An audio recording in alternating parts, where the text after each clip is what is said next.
गणनायकाय गणदैवताय गणाध्यक्षाय धीमहि गुणशरीराय गुणमण्डिताय गुणेशानाय धीमहि गुणातीताय गुणाधीशाय गुणप्रविष्टाय धीमहि एकदन्ताय वक्रतुण्डाय गौरीतनयाय धीमहि गणेशानाय भालचन्द्राय श्रीगणेशाय धीमहि।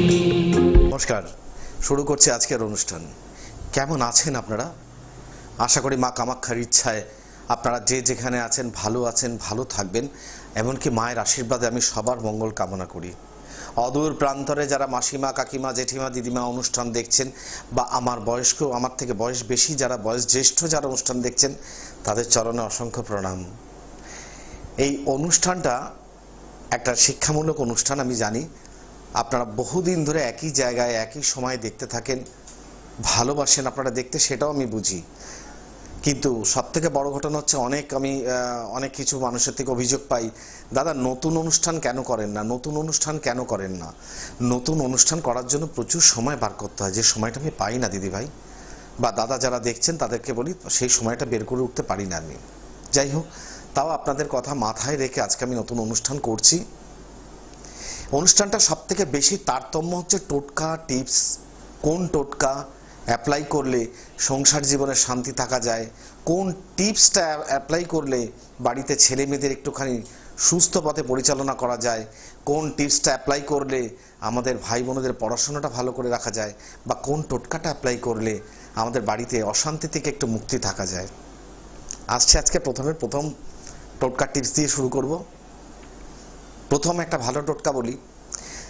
যাদের বাড়িতে অহরহর দেখছেন যে খুব খরচ বেশি হয়ে যাচ্ছে, দিনান্তে দিন ফুরাচ্ছে, মানে টাকা হাতে থাকছে না, তাদেরকে একটা সুন্দর আমি একটা টোটকা বলি, যে টোটকাটা আপনারা অ্যাপ্লাই করে দেখুন।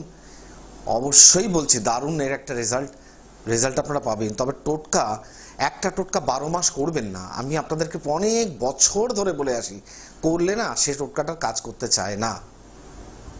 তাহলে আসছি সেই টোটকাটা নিয়ে, যেটা বলতে চাইছিলাম। জবা গাছের শেকড়, 1 আঙ্গুল জবা গাছের শেকড় মধুর শিশির মধ্যে স্থাপন করে যদি শনিবার কি মঙ্গলবার বাড়িতে রাখতে পারেন, তাহলে সেই বাড়িতে দিন আনা দিন খাওয়া, যেরকম একটা অনাচার চলে আর কি, যে রোজগার হচ্ছে না বা হাত খরচা বেশি হয়ে যাচ্ছে, খরচ বাড়ছে, সেই জিনিসটা থাকবে না। দ্বিতীয় টোটকাতে আসছি। দ্বিতীয় টোটকা হচ্ছে আমাদের সন্তানদের আজকে অন্য লাইনে চলে যাচ্ছে, পড়াশোনা থেকে মনটা ঘুরে যাচ্ছে অন্যদিকে। আপনারা ভাবে যে কি করতে পারি, কোন গ্রহরত্ন পড়াবো, বা কোন কার কাছে নিয়ে যাব, বা কিভাবে একে মানুষ করব। দেখুন, মানুষ করা না করা সেটা হচ্ছে দুজনের হাতে। এক হচ্ছে একজন স্বয়ং ঈশ্বর যিনি উপরে বসে আছেন তার হাতে, আর এক হচ্ছে আপনাদের গাইডনেস বা আপনারা যেভাবে গাইডলাইন দিয়ে চালাবেন আপনাদেরও হাতে। তারপরেও যদি হরস্কোপ বলে একটা জিনিস থাকে, জ্যোতিষ অঙ্ক বলে একটা জিনিস থাকে, জ্যোতিষ অঙ্কের তত্ত্বটা আমি অনেক পরে বলবো, কারণ বিরাট সমুদ্র, এর শেষ নেই দাদারা যারা দেখছেন, এর শেষ নেই। যদি অনেকে অনেক কিছু বা আধ ঘন্টার মধ্যে বিশ্লেষণ করে দেয়, এই আধ ঘন্টার মধ্যে একটা হরস্কোপ বিশ্লেষণ করা অসম্ভব ব্যাপার, বা একটা ঘর বিশ্লেষণ করাও অসম্ভব ব্যাপার। কারণ একটা ঘরকে দেখতে গেলে অনেকগুলো দূর দৃষ্টি দিয়ে খুঁজে খুঁজে অনেকগুলো বার করে অ্যানালিসিস করতে হয়। সে কথা আমি পরে আসছি। এবার টোটকাটা কি করবেন, সেই বাচ্চাদের জন্য কি টোটকা করবেন। হ্যাঁ, একটা ভালো টোটকা বলি। ঠাকুরের সিংহাসনে দেখবেন অনেকের বাড়িতে কাঠের সিংহাসন আছে, অনেকে পিঁড়িতে ঠাকুর বসিয়েছেন কাপড় পেতে। তো এই পিঁড়িতে একটুখানি হলুদ, যেটাকে বলি মেটে সিঁদুর, ওই পিঁড়িতে ছেলের নাম করে প্রত্যেক শুক্রবার 2টো করে দাগ দেবেন, দিয়ে বলবেন আমার ছেলেকে মানুষ করে দাও। এবার বলবেন যে এই যে দাগটা দিচ্ছে, দাগটা কোন দেবতা পাচ্ছে, সেটা একটা প্রশ্ন থাকতে পারে আপনাদের, কোন দেবতা পাচ্ছে। ওই দাগটা পায় স্বয়ং ভুবনেশ্বরী দেবী দাগ পান, দশমহাবিদ্যার এক বিদ্যা দেবী স্বয়ং দেবী ভুবনেশ্বরী দাগটা পান। উনি সুনজরে তাকান সেই সন্তানের দিকে, যার জন্য সেই মা বাবার করুণ কৃপা চাইছেন যে আমার সন্তানটা ভালো হয়ে যাক। এবার আসছে পড়াশোনা অমনোযোগী, যারা পড়াশোনা করতে প্রচণ্ড অমনোযোগী, কিছুতেই পড়াশোনা করতে চাইছে না, করছে ছাড়ছে উঠছে, মন নেই, মনোনিবেশ করতে পারছে না। আমি আগে বলেছি এখনও বলছি, যেখানে পড়াশোনা করে সেখানে কাঁচের পেয়ালাতে এক বাটি জল, দুটো করে তুলসী পাতা রেখে দিন। আপনি দেখবেন চন্দ্রের স্থানটা ভালো হলে অটোমেটিক কনসেন্ট্রেশনটা চলে আসবে, পড়াশোনা করবে। তবে হ্যাঁ, আপনি যদি একদিন করে দ্বিতীয় দিন রেজাল্ট চান তাহলে কিন্তু হবে না, এটা আপনাকে কন্টিনিউ করতে হবে। এরপর আসছে বাস্তব ব্যাপার একটা নিয়ে, সব থেকে বড় জিনিস যেটাকে নিয়ে আমি খুব টেনশনে থাকি, খুব চিন্তায় থাকি, প্রতিটা মানুষের ঘর বাড়ি নিয়ে চিন্তা করতে থাকি, ভালো সবাই যেন থাকুক, কিন্তু একটু ভুলের জন্য যদি বাড়ি একটু ভুলভালে আমরা করি বা ভুলভাল জায়গায় বসবাস করি বা ভুল জায়গায় মাথা দিয়ে ঘুমাই রাত্রে, অন্য জায়গায় পা রাখি, বা ঈশান কোণ যেটাকে বলা হয় উত্তর পূর্ব কোণ, সেই কোণে যদি ড্রেন থাকে, নর্দমা থাকে, জলাশয় থাকে, বা সেখানে টয়লেট কিচেন পাশাপাশি থাকে, আমি কিন্তু আপনাদেরকে বলছি সেই বাস্তু অবধারিত, মানে আপনারা দেখবেন, মানে আপনারা বিচক্ষণ মানুষ, আপনারা দেখবেন সেই বাস্তুটার মধ্যে আপনাদের একটা না একটা অনটন লেগে রয়েছে, অশান্তি বাড়িতে লেগে রয়েছে, দিনা থেকে মুক্তি পাওয়া মুশকিল হয়ে যাবে। এমনকি আপনারা বাইরে থাকবেন, বাইরে দেখবেন ভালো আছেন, যেই বাড়িতে ঢুকবেন একটা গম গম গম গম করা ভাব। আবার আরেকটা জিনিস আছে, ট্রায়াঙ্গেল জমি, ত্রিভুজ জমি। ত্রিভুজ জমিটা কিন্তু খুব সুন্দরভাবে ওটাকে কিন্তু মাপ করতে হয়, একদম ঠিক স্ট্যান্ডার্ড একটা মাপ বের করে তার উপরে বাড়িটা করতে হয়। কোনাকুনিগুলোতে যদি আপনি এটা ওটা ঢুকিয়ে দেন তাতেও কিন্তু বাস্তুর প্রচণ্ড দোষ হয়। তৃতীয়ত সিঁড়ি, সিঁড়িতে যখন আপনি বাড়িতে ঢুকছেন, বাঁ দিকে যখন সিঁড়িতে টার্ন নিচ্ছেন ফার্স্ট, সেটাও যদি হয় তাতেও কিন্তু বাড়িতে বাস্তুর একটা ভীষণ দোষ হয়। আমি জানি, এটা কিন্তু বুঝি যে আজকের দিনে সবাই ফ্ল্যাট বাড়ি কিনছেন, কিছু করার নেই, কেন কেউ এভাবে আপনাকে বানিয়ে দেবে না, আপনারা কিনে ফেলছেন, কি করবেন, কষ্ট আপনাদের ভুগতেই হবে, কষ্ট চলবেই। হ্যাঁ, তার থেকে সুরাহা কিছুটা পাওয়া যায়, এমনকি পুরোপুরি সুরাহা পাওয়া যায় না। আপনি পৃথিবীতে যত বড় অ্যাস্ট্রোলজারের কাছে যান, যার কাছেই যান বা আমার কাছেই আসুন, আমি কিন্তু বারবার একটা কথা বলি, ভাগ্যের পরিবর্তন 100% কিন্তু কেউ করতে পারে না, আমিও পারিনি বা পারবও না। এই এটা মাথায় রেখে যারা মনে করবেন যে দেবাশিস মুখার্জির কাছে আসবো তারা আসবেন, যারা মনে করবেন যে রাতারাতি কিছু পেয়ে যাব তারা আসবেন না, কেন রাতারাতি কিছু করার বিদ্যা আমি শিখিনি। এবং বাস্তুর ব্যাপারটা হচ্ছে সব থেকে বড় কথা, যখনই আমি বাস্তুতে আমার প্রথম পদার্পণ, মানে বাড়িতে গৃহপ্রবেশ করে পদার্পণ করলাম, আপনি মনে করবেন সঙ্গে সঙ্গে কিন্তু বাস্তু দেবতার বসবাস শুরু হয়ে গেল। বাস্তু দেবতার মস্তক, মাথা থাকে ঈশান কোণে, পা থাকে দক্ষিণ পশ্চিমে। এবার দক্ষিণ পশ্চিমে পা, ঈশান কোণ, উত্তর পূর্ব কোণে মাথা। এবার সেক্ষেত্রে যদি ওই বাস্তু দেবতার মাথার উপরে টয়লেট কিচেন হয়, বা আপনার সেখানে জলাশয় হয়, বা টিউবওয়েল বসিয়ে রেখেছেন, কিংবা একটা ডোবা করে রেখেছেন, বা হাইড্রেন পাস করছে, তাহলে সাধারণ কথা একটা মাথায় রাখুন, মাথায় দিয়ে একটু ঢোকানোর চেষ্টা করুন, যদি সে বাস্তু দেবতার মুখের উপর দিয়ে আবর্জনা যায় তাহলে তিনি নিঃশ্বাস নিতে পারছেন না, দম বন্ধ হয়ে মারা যাচ্ছেন, মানে সে টিকতে পারছেন না, তাহলে সেই বাড়িতে উনি তাকাবেন কি করে, বা সেই বাড়িটাকে সচ্ছল রাখবেন কি করে? এমনকি পা যেখানে, সেখানে তো খাট আলমারি পেতে পা দুটোই চেপে বসে আছে, ন্যাচারাল ব্যাপার। তো সেক্ষেত্রে তার কোনো কর্মহীন হয়ে পড়লো, সে যখনই কর্মহীন হলো তখনই আপনাদের রিয়াকশন চালু হয়ে গেল বাড়িতে। মানে আপনারা ভাবছেন এই দেওয়ালে একটা পেরেক মেরে একটা ক্যালেন্ডার টাঙাবো, একটু পেরেক মারতে গেলেন প্লাস্টারটাই খসে পড়ে গেল। কাউকে ভালো কথা বলতে গেলেন যে দাদা কেমন আছেন, সে আপনাকে মুখের সামনে বলবে খুব ভালো আছি, পেছনে আপনাকে আজে বাজে কথা আপনার নামে বলতে আরম্ভ করলো। এই জিনিসগুলো বাস্তুর থেকে হয়। এমনকি বাড়িতে আমাদের সন্তানদের বা আমাদের ভাই বোনেদের বিবাহের যোগ বা শুভ অনুষ্ঠান, শুধু বিবাহ করে, উপনয়ন, বিবাহ, যে কোনো বিবাহ বার্ষিকী, একটা শুভ অনুষ্ঠান আমরা কিছু করতে যাব, সেই শুভ অনুষ্ঠানে বিঘ্নিত হয়, বাধা হয়, হচ্ছে হবে, হয়ে আর ওঠে না। আপনারা ভাববেন যে আমরা ওই তীর্থস্থানে তীর্থ করতে যাব, এই প্ল্যানিংটা দেখবেন আপনাদের হয়েই যাচ্ছে, যাওয়া কিন্তু আর হচ্ছে না। তার কারণ ডিউ টু ইয়োর বাস্তু। তাছাড়া আর একটা কথা বলি, আমি যে এই যে অনুষ্ঠানটা এত বছর, দীর্ঘ বছর ধরে করে আসছি, একটা কথা মাথায় রাখবেন, অনেকেই হয়তো ফোনে বলেন দেবাশিস দা আপনার সাথে একটু ফোনে কথা বলবো। আমি আপনাদেরকে হাত জোড় করে রিকোয়েস্ট করছি, আমি কিন্তু খুব একটা ফোন ইউজ করি না, আর আমি ফোনে কথা বলতে পারি না, বাবা ফোনে কথা বলতে পারবো না, এই কারণে আগে ক্ষমা চেয়ে নিচ্ছি, বিনীত অনুরোধ করছি আপনারা হেল্পলাইনে ফোন করবেন। কিন্তু এই অনুষ্ঠান চলাকালীন আপনারা বলবেন একটু কথা বলা যাবে, এই অনুষ্ঠানটা কিন্তু লাইভ অনুষ্ঠান নয়, সুতরাং এখানে আমার সাথে কথা বলা অসম্ভব ব্যাপার। দুটো হেল্পলাইন আছে, দেখুন কাউকে জোড়াজুড়ি করছি না আমি, যে আপনারা আসুন, বুকিং করে চলে আসুন, আসলেই আমি সব কিছু করে দেবো। নেভার। আপনারা সুরুচি সম্পন্ন মানুষ।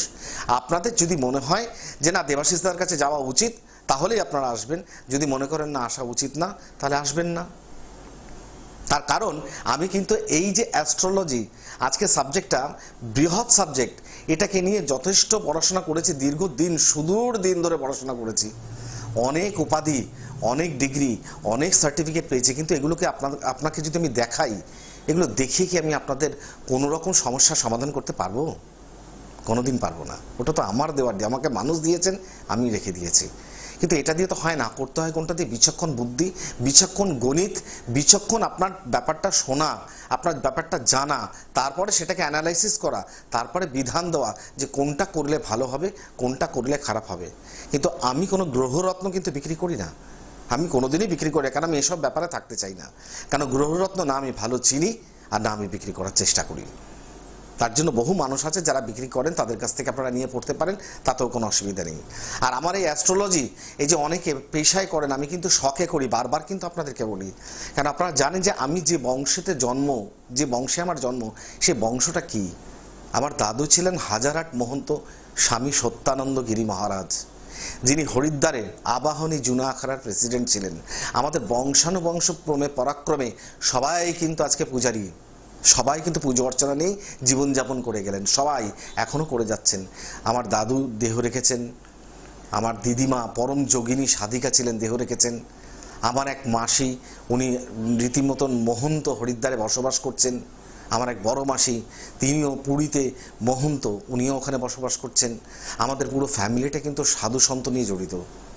সুতরাং আর একটা কথা বলি, এই যে টাকা পয়সার লেনদেন ব্যাপারটা, টাকা পয়সার ব্যাপারটা, যেটা নিয়ে হয়তো ভাববেন দেবাশিসদাকে প্রচুর টাকা দিলাম, রাতারাতি কিছু করে দেবে। টাকা দিয়ে দেবাশিসদাকে কেনা যায় না, আমি একদম এখনও বারবার বলছি। তার কারণ আমার যখন জন্ম হয়েছিল তখনই আমার বাড়িতে, মানে আমাদের বাড়িতে প্রায় 12-14খানা গাড়ি ছিল সেই সময় যখন জন্ম হয়েছিল। তখনকার গাড়িগুলো সেই ল্যান্ডমাস্টার, পিজো এইসব কোম্পানি ছিল, মানে এখন ভুলে গেছি আমি এগুলো, কিন্তু অতগুলো গাড়ি ছিল। আমার দাদুর হাজার হাজার শিষ্য ছিল কলকাতার বুকে, পশ্চিমবাংলার বুকে অগন্তিক শিষ্য ছিল। আজকে সেই দিনটার দিনও একটা কথা বলি, সেই সময়কার দিনে যখন দশমী, মহাবিজয়া দশমী পার করত, তখন রবীন্দ্র সদন ভাড়া করে 3 দিন ধরে নট্য কোম্পানির যাত্রা, এই কোম্পানির যাত্রা আমরা করাতাম, আমার দাদু করাতেন। রবীন্দ্র সদন ভাড়া করে সেই রবীন্দ্র সদনে সবাইকে বিনা পয়সায় গেস্ট কার্ড দিয়ে সবাইকে নিয়ে মনোরঞ্জন করতেন। নটি বিনোদিনী, মামাটি মানুষ, এই সমস্ত যত ছিল যাত্রাভিনা, এইগুলো পালা। তা সেই ঘরে আমার জন্ম, সেই ঘরের মানুষটার কি ভাতের অভাব ছিল যে আজকে সে ভাতের জন্য খুঁজবে? না, আমি গাছতলায় বসলেও 2টো পুজো করলেও ভাত পাবো। 10 থেকে 12 বছর বয়স, তখন থেকে পুজো অর্চনা করে আসছি। আজকে পুজোর মর্মটা আমি বুঝি। সব থেকে বড় কথা, কয়েকটা জিনিস আপনাদেরকে বলতে চাই, যে আপনারা এই যে একটা অকুল পরিশ্রমে, অকুল আকারে, মানে একটুখানি সমুদ্রের মধ্যে ঠাঁই পেতে চান, যেমন মনে হচ্ছে গ্রহ আপনাদেরকে ঘিরে ধরেছে, আপনারা সেই গ্রহ হচ্ছে জল, সেখান থেকে সাঁতরে একটা ভালো মানুষকে পেতে চান, কিন্তু অনেক সময় হাতটা ফসকে যায়, ভালো মানুষটা পেয়ে ওঠেন না। আমি একটা কথা বলি, আজকে পাচ্ছেন না, কালকে পাবেন, ঠিক পাবেন।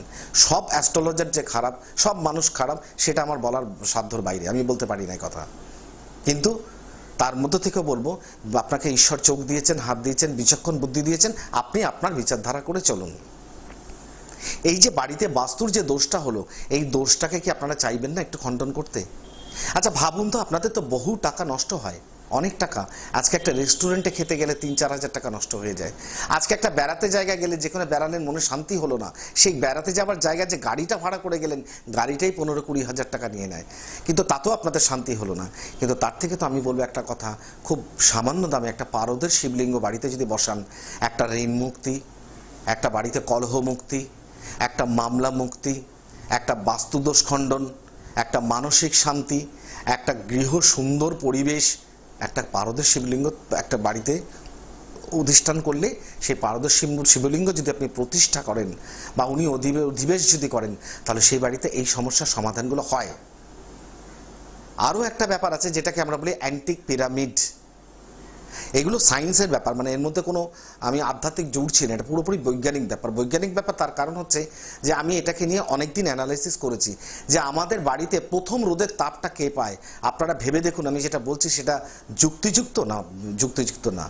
বাড়িতে ওপরে মন্দিরের ছাদে কোনো লোহার রড বা কোনো স্টিক আপনারা যদি আকাশের দিকে টাঙিয়ে রেখে দেন, প্রথম রোদের যে তাপটা কিন্তু ওই স্টিকটা প্রথমে পায়।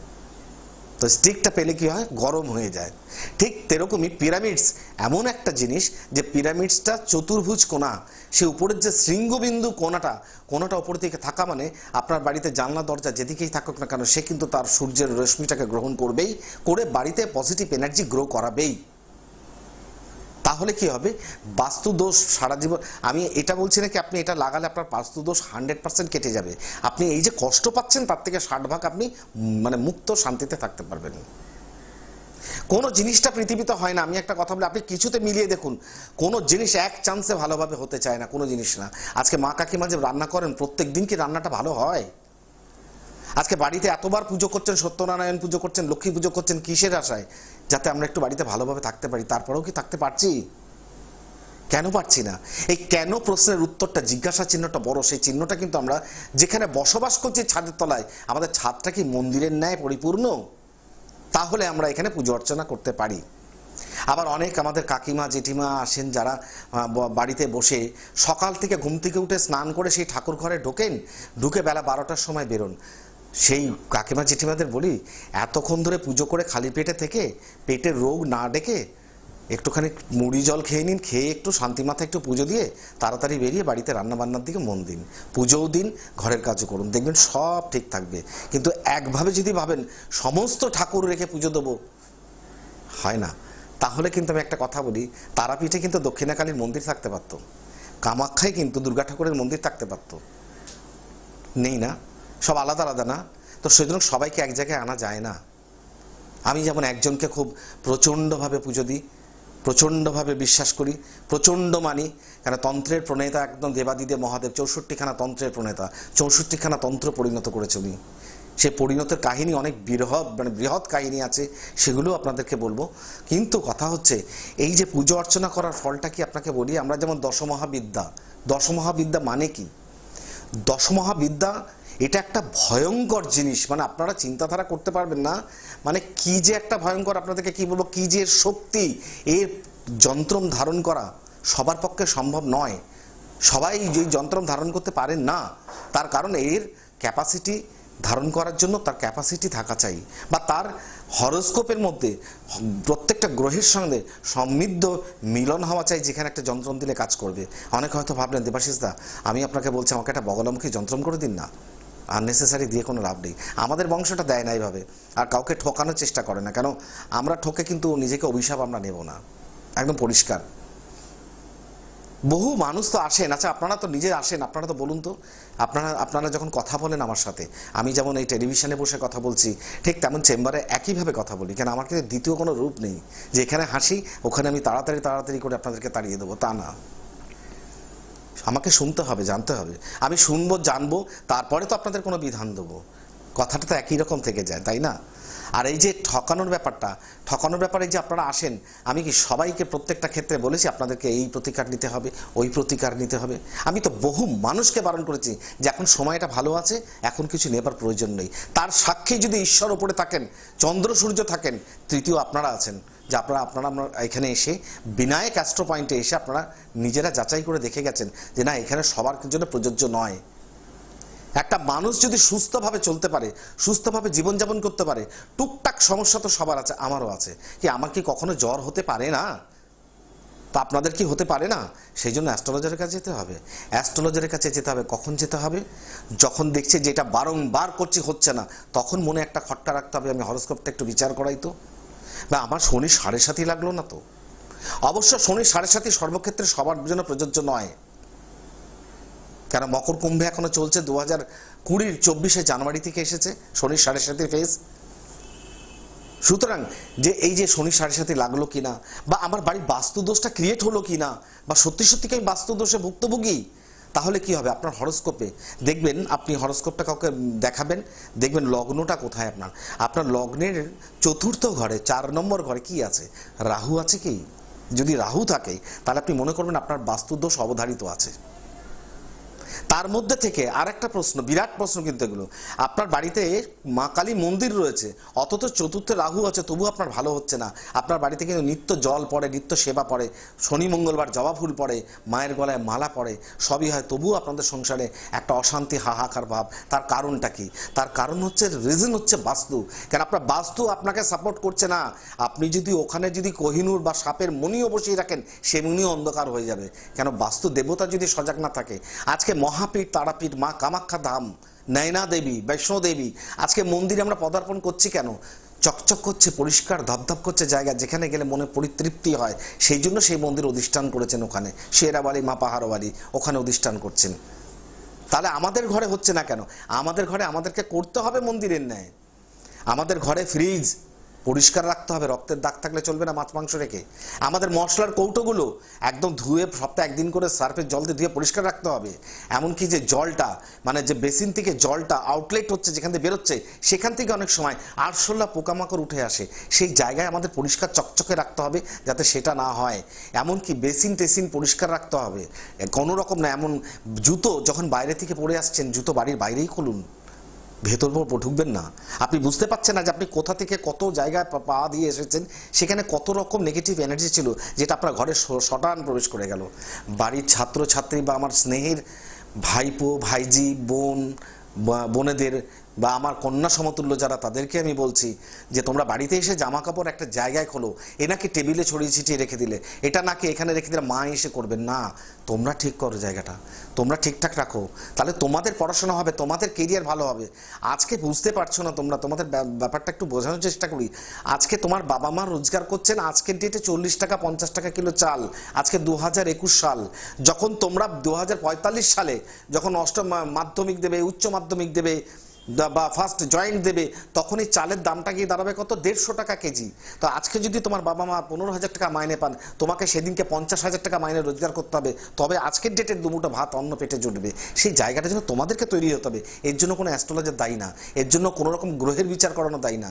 যদি মন চায় তোমাদের, তোমরা করতে পারো, তাহলে তোমরা অবশ্যই করতে পারো। আর যদি মন না চায়, দেখো অজানা অবুঝ মানুষকে কিন্তু বোঝানো যায় না। যে মনে করে যে না আমি জানবো না, আমি বুঝবো না, আমার মন যেটা করে, তাকে বোঝানো খুব মুশকিল।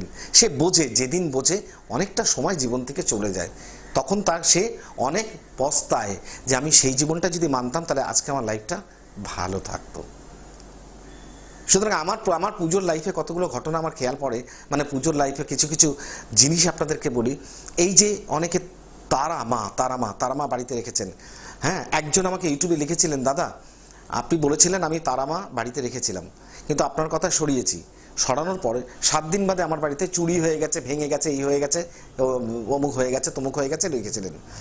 আমি তখন ওনাকে একটা কথা লিখেছিলাম যে আপনি যে এই জিনিসটা ভাবলেন যে মা তারাকে সরালাম বলে আমার বাড়িতে চুরি হয়ে গেল, তাহলে আপনি কি তার আগের 15 দিন বা 1 মাসকে 2 মাস আগে, 3 মাস আগে, 4 মাস আগে আপনার অধিষ্ঠান পরিবেশ আপনি বুঝতে পারছিলেন না যে কেন চুরি হলো, কি কারণে চুরি হলো?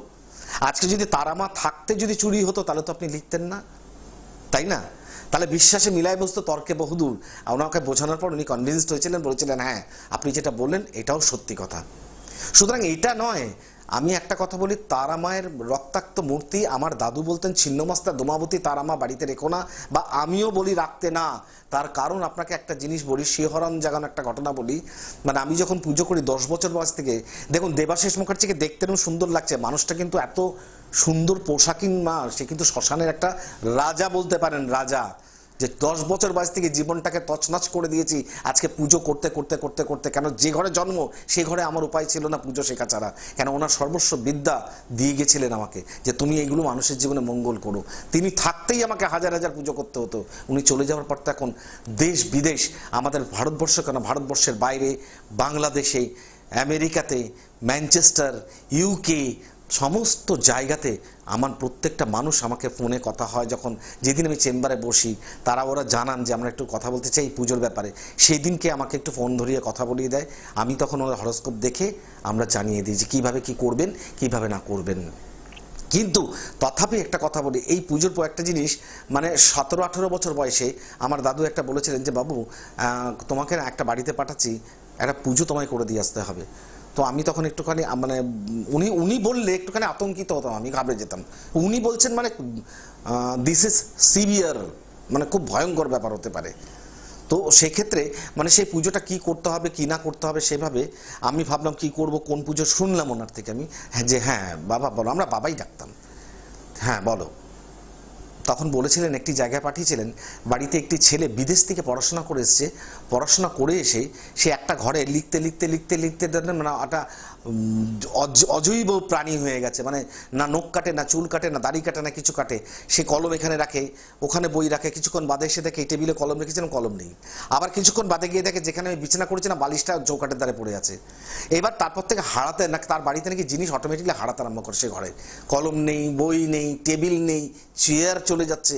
অথচ সেই ছেলেটা ভাবতে ভাবতে ভাবতে ভাবতে তার মাথার মধ্যে মাথা চুল দাড়ি হতে হতে সে এমন একটা জায়গায় চোখের কোনায় কালি পড়ে একটা দেওয়ালের কোনায় পড়ে গেছে, মানে একদম একা। তার মা বাবা বিরাট বড় ডাক্তার, ওনারা আমার দাদুর কাছে এসেছিলেন, এসে বলেন, বাবা আমি কি করব, একই জিনিস দেখছি আমি, আমার ছেলে এত নাম করা হওয়া উচিত, সেই যে আমার ঘর বাবা শেষ, বাবা ছেলেটাকে রক্ষা করুন। তো আমাকে বলেছিল তুমি যাও বাড়িতে একটু সার্চ করে দেখো। তো আমি বাড়িতে গেছিলাম, বাড়িতে সার্চ করলাম, সার্চ করার পরে সঙ্গে সঙ্গে দেখতে পেলাম ওনার বাড়িতে একদমই দেবী তারা অধিষ্ঠাত্রী মূর্তি, এমনকি মূর্তি বসানো রয়েছে, মা তারার মূর্তি। তা আমি বলেছিলাম ওনাকে যে আপনার এই মূর্তিটা কে বসিয়ে দিয়েছেন এখানে? তখন উনি বলেছিলেন তারাপীঠ থেকে কোনো একজন এসে বিধান দিয়েছিলেন তারাপীঠ তারামায়ের মন্দির বাড়িতে রাখো। কারণ আপনি জানেন তারামায়ের কয়েকটা ভালো সাইড আছে, কয়েকটা ভয়ঙ্কর সাইড আছে। তারামা মানুষের জন্য প্রচণ্ড উন্নতিকারী, অর্থনন্দ দেয়নি, মহারোগ বিনাশিনী, কিন্তু তারপরে আরেকটা নাম আছে তার, তিনি শ্মশানবাসিনী উগ্র তারা, গৃহবাসিনী সন্তশিষ্ট তারা নয়। ওনার জন্ম শ্মশানে, উনি দর্শন শ্মশানে, উনি অবৃষ্ট শ্মশানে, পরিদর্শন প্রথম শ্মশানে, গৃহে নয়। ওনাকে আপনি গৃহে বেঁধে রেখেছেন, এই বাধার পরিণামে কি করছে, আপনার বাড়িটাকে শ্মশান তৈরি করছে। এই অন্যায় কাজ আপনি করেছেন, সেই অন্যায় আপনি সামলাবেন কি করে? এবার আমি যথারীতি গিয়ে আমার দাদুকে সমস্ত কথা বলি, আমার দাদু ওনাদেরকে বলেন তারা মূর্তি তারাপীঠে ওখানে কি দান করো, তারপরে বাড়িতে যে পুজো অর্চনা করার আমি করব। এবার সেই পুজো অর্চনা যখন বললেন আমাকে, আমি গিয়ে সেই পুজো অর্চনা যেরকমভাবে করার, যা যা পুজো করার সেগুলোকে নির্মূল করে সমস্ত পুজো অর্চনা করার পর সেই বাচ্চা ছেলেটিকে, যে ছেলেটি এরকম অবস্থা, তাকে নিয়ে গিয়ে গঙ্গায় স্নান করিয়ে চুলদারি কাটিয়ে সেই থাকতে থাকতে যখন তার থেকে 15 দিন কি 1 বছর বা 15 দিন বলবো না, 1 মাস কি 2 মাস পর পরবর্তীতে খবর পাই সেই ছেলেটি আস্তে আস্তে স্বাভাবিক হয়ে গেছে, বাড়িটাও শান্তিপূর্ণ হয়ে গেছে। ভেবে দেখুন তো আমরা জেনে বুঝে কত ভুল করি। যাই হোক, এই অনুষ্ঠানটার মাধ্যমে আমি জানি না কতটা কি আপনাদেরকে দিতে পারলাম। যদি কিছু দিতে পারি বা যদি কিছু আপনারা পেয়ে আপনাদের জীবনে কিছু ভালো ঘটে, তাহলে আমি নিজেকে সব থেকে ধন্য আর গর্বিত মনে করব। যারা যারা মনে করছেন পারদের শিবলিঙ্গে নেবেন, বা যারা মনে করছেন অ্যান্টিক পিরামিডস নেবেন, বা অনেকে দোকানে বিক্রি হয় না, অনেক দোকান করেছেন বিক্রি কিছুতে হতে চায় না, একটা ক্রিস্টাল প্ল্যান্ট, একটা স্বাস্তিক পিরামিড আপনারা দোকানে টাঙিয়ে রাখতে পারেন, অবশ্যই আপনাদের দোকানে বিক্রিটা বেড়ে যাবে। বা বহু জিনিস বিনায়ক অ্যাস্ট্রো পয়েন্টে আছে যেগুলো আপনাদের সার্বিক চলার জীবনে কাজের জিনিস। এগুলো যদি, বা টুকটাকে জাগ্রত টোনার টোটকার টিপস, 18খানা আমার বই লেখা, টোটকার বই খালি, কীভাবে জীবনটাকে চলবে, কীভাবে চালাবেন, মায়াজাল ইন্দ্রজাল, শত্রুর হাত থেকে কীভাবে রক্ষা পাবেন, বিবাহে বাধা কি কি করলে বিবাহে বাধার নিষ্কৃতি হবে, তারপরে আছে আপনার বিদ্যার্থীর কি কি টোটকা টিপস আছে, তারপরে লাল কিতাব, মানে লাল কিতাব থেকে সংগ্রহ করা কি কি কষ্ট থেকে মুক্তি লাভের জন্য প্রচুর বই, বাস্তুশাস্ত্র, কালসর্পযোগ, ভৌমদোষ, একটা বইতে 3টে সাবজেক্ট আছে যেগুলো পড়লে আপনারা অনেক রাস্তা খুঁজে পাবেন। এই বইগুলো সারাটা দেশে লোক পড়ছে। আজকে আমি ধন্য যে লাখ লাখ বই আমার বিক্রি হয়েছে, এমনকি সুদূর প্রান্তরে কলকাতা থেকে সমগ্র স্টেশনে স্টেশনে দেখি মানুষ কেনে না, বলেন আপনার বই পড়েছি। এমনকি একজন বলেন যে আপনার বই বিক্রি করে আমি বাড়ির একটা দেওয়াল গেঁথে ফেলেছি। আমি অসংখ্য আপনাদের ধন্যবাদ, অসংখ্য আপনাদের অসংখ্য নত মস্তকে আমি ধন্যবাদ জানাই যে আপনারা বইগুলো পড়ে আপনাদের উপকার হয়েছে বা ভালো হয়েছে। আর আপনারা যারা কিনতে চাইছেন, দেখবেন এখানে 3টে ব্যাঙ্ক অ্যাকাউন্ট নাম্বার যাচ্ছে, state bank, Axis bank, Punjab national bank. এই ব্যাংকের অ্যাকাউন্টের মাধ্যমে আপনারা টাকা জমা করতে পারেন, করে আমাদের হেল্পলাইনে ফোন করবেন, ওনারা আপনাকে বলে দেবে কি কি রাস্তা আছে, কিভাবে নিতে পারেন। কোরিয়ার সার্ভিস চার্জটা আপনাকে দিতে হবে। এই ব্যাংকে জমা করার পরে এনাদেরকে জানাবেন। 2টো ফোন নাম্বার যাচ্ছে, এই ফোন নাম্বারে আমার এখানে নাম লেখানোর ব্যবস্থা নেই, প্রত্যেক বৃহস্পতিবার বসি আমি, কোনো নাম লেখানোর ব্যবস্থা নেই, ফার্স্ট কাম ফার্স্ট সার্ভ। 10:30টায় খোলে, যিনি 10:41 আসবেন ফার্স্ট নাম হবে, যিনি 42 আসবেন সেকেন্ড নাম হবে। 1টার পরে কোনো নাম লেখা হয় না। আমি আপনাদেরকে হাত জোর করে বলে দিলাম, 1টার পরে আপনারা কেউ নাম লেখানোর জন্য অনুরোধ করবেন না, পরের বৃহস্পতিবার চেষ্টা করবেন।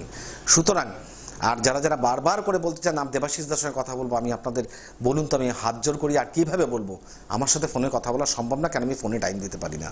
যার মনে হবে আসবেন, যার মনে হবে না আসবেন না। ভাগ্যের পরিবর্তন বা রাতারাতি করার জন্য এখানে এসে কোনো লাভ নেই, আমি পারি না করতে। সুতরাং আজকে আসছি, শুভ কামনা রইল আপনাদের জন্য। ভালো থাকুন, একে অপরকে ভালো রাখার চেষ্টা করুন। আজ আসছি, নমস্কার।